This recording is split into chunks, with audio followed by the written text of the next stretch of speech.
Assalamualaikum. Hari ini kita belajar tentang Hess Law pula. Hess Law nyatakan apabila reaktan bertukar jadi produk, jumlah haba yang terlibat sama je nilai, tak kisah berapa jalan kaedah yang diambil.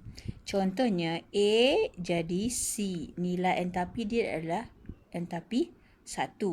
Dan jalan satu lagi, A jadi B, kemudian B jadi C. Nilai entapi dia adalah 2, entapi 2 tambah dengan entapi 3. Jadi sebenarnya entapi 1 tu adalah hasil tambah entapi 2 tambah entapi 3. Contohnya entapi 1 10. Jadi entapi 2 dan 3 maybe 3 tambah 7 ataupun 5 tambah 5. So A jadi C adalah A jadi B dan jadi C. Benda sama sahaja, tak kisah berapa jalan yang diambil, nilai entapi tu adalah sama. Ada dua kaedah untuk kira entalpi. Entalpi tu yang ini entalpi ya. Okay. Kaedah algebraic ataupun kaedah energy cycle. Okay, madam guna contoh ini untuk tunjuk kaedah algebraic method. Given the following reaction and their enthalpy changes, madam labelkan ini adalah equation pertama, kedua dan ketiga. Calculate the enthalpy of formation for this reaction. Kita follow step yang dia bagi tu, step 1 sampai 4. Step pertama, soalan minta identify the target equation. So dia suruh cari yang equation 2C, enthalpy 2C tambah hidrogen. Dapatkan C2H2. Apakah dia punya nilai enthalpy? Ini target dia. Step yang kedua, rearrange the equation given. Mole of reactant and product are on the correct side. So kita tengok carbon ni pada sebelah reactant. Jadi kita tengok equation yang kedua. Okay, equation yang kedua salin balik. Equation 2 kita maintain sajalah. Tak ada reverse pun. Okay, iaitu oksi tambah oksigen dapat carbon dioxide. Tapi kita nak 2 mol kan? Okey. So kita kena darab 2. 2 dan ini 2. Jadi nilai entalpi dia 393.5 kilojoule tu awak darab 2 juga. Dan dah settle untuk carbon. Kita tengok hidrogen. Hidrogen adalah equation yang ketiga. Equation yang ketiga tak perlu darab dan tak perlu reverse. Maintain sajalah. Tak perlu reverse, tak perlu darab. Apa-apa. Salin sajalah.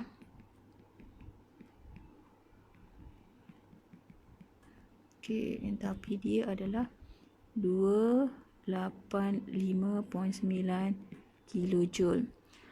Okay, last sekali adalah ini sudah. Okey, last sekali adalah equation pertama di mana C2H2 adalah sebelah reaktan. Kita nak C2H2 adalah sebelah produk kan. Jadi equation pertama kena reverse. Kena darab dengan apa? Tak perlu darab apa-apa. So kita pun reverse, jadikan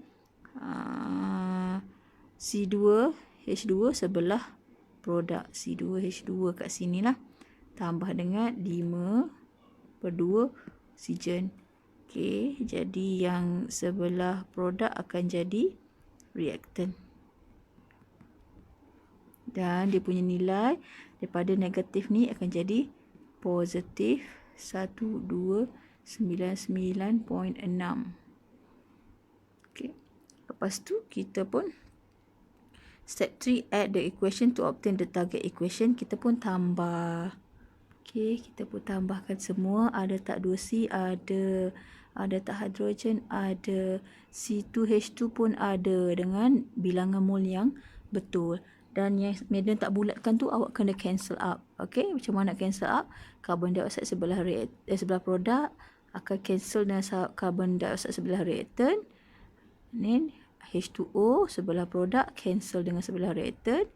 Dan oksigen ni 2 tambah setengah sama juga dengan 5/2. Okay, so cancel. Tak jadi, tinggal yang target sahaja. Apabila tinggal yang target sahaja, betul lah awak punya algebraic method itu. Guys. Dan nilai entalpi tu awak kena tambah semua. Ini tambahlah. Okey, awak akan dapat positif 226.7 kilojoule per mol. Tambah macam mana? Ada yang tak tahu macam mana tambahkan. 393.5. Yang ni awak darab 2. Tambah dengan negatif 285.9. Dan tambah dengan 1299.6 kilojoule.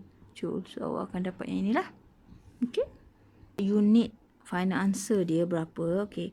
Walaupun dia bagi kat sini semua dalam kilojoule, final answer dia kilojoule per mol sebab soalan minta enthalpy of formation. Apabila awak pergi pada definition enthalpy of formation, memang dia ada sebut mole form. When 1 mole of compound form. Jadi 1 mole of compound form dia formation kan. Awak kena tengok definition. Sebab tu final answer dia dalam kilojoule per mole. Kalau dia cakap calculate the enthalpy, tak ada perkataan formation ni, baru jawapan awak dalam kilojoule sahaja. Okey. Kita guna contoh yang sama tapi dalam bentuk energy cycle method. Mulakan dengan menulis target equation dia dulu. 2C nak balas dengan hydrogen gas dan dapatkan C2H2 gas. Soalan nak nilai enthalpy yang ini. Okey, awak label 1, 2 dan 3. Kita mulakan equation kedua. Okey, tapi equation kedua ni awak kena darab dengan 2 mol. Sebab apa? Sebab soalan nak 2 mol sini. Okey, turun bawah. Okey, darab dengan 2 mol oksigen. Jadi negatif 393 tu awak darab 2, awak akan dapat negatif 787 kilojoule. Jadi ini darab 2 ya. Dan masihkan 2 mol carbon dioxide. Okey, untuk equation yang ketiga hidrogen ni tak perlu reverse, tak perlu darab apa-apa sebab memang dia nak 1 mol. Jadi awak salin je setengah mol oksigen dapat 1 mol air. Okey. Lepas tu equation dia nilai enthalpy dia tidak berubah. Kilojoule. Dan equation yang pertama kita nak C2H2 ni dalam keadaan dalam bentuk produk. Tapi dalam soalan ni ini adalah reactant. Jadi awak kena reverse equation yang pertama. Bila awak reverse, C2H2 ni akan jadi bukan reactant tapi dia akan jadi produk. Manakala dua yang ini bukan lagi produk, dia akan jadi reactant. Jadi nampak tak 2 mol carbon dioxide, 1 mol hidrogen, 1 mol air. 2 mol carbon dioxide tambah dengan 1 mol air tadi ni kan ya, sama. So ini akan jadi reactant kepada C2H2. Okey. Dan reaktan reaktan karbon dioksida dan air ni akan menghasilkan C2H2 dan 5/2 oksigen. Ini kita reverse kan jadi positif 12996. Tak nampak 6. Tak nampak ni. Positif 1299.6 kilojoule. Jadi kita pun tambahlah enthalpy ini, enthalpy ni dan ketiga-tiga enthalpy untuk dapatkan nilai enthalpy yang awak cari ini.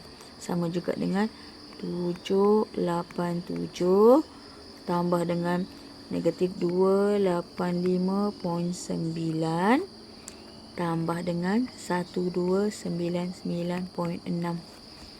Dia awak akan dapat, bila tekan kalkulator akan dapat yang inilah, positif 226.7 kilojoule ke kilojoule per mol. Kita tengok dia suruh kira enthalpy saja kan. Jadi kilojoule sahaja.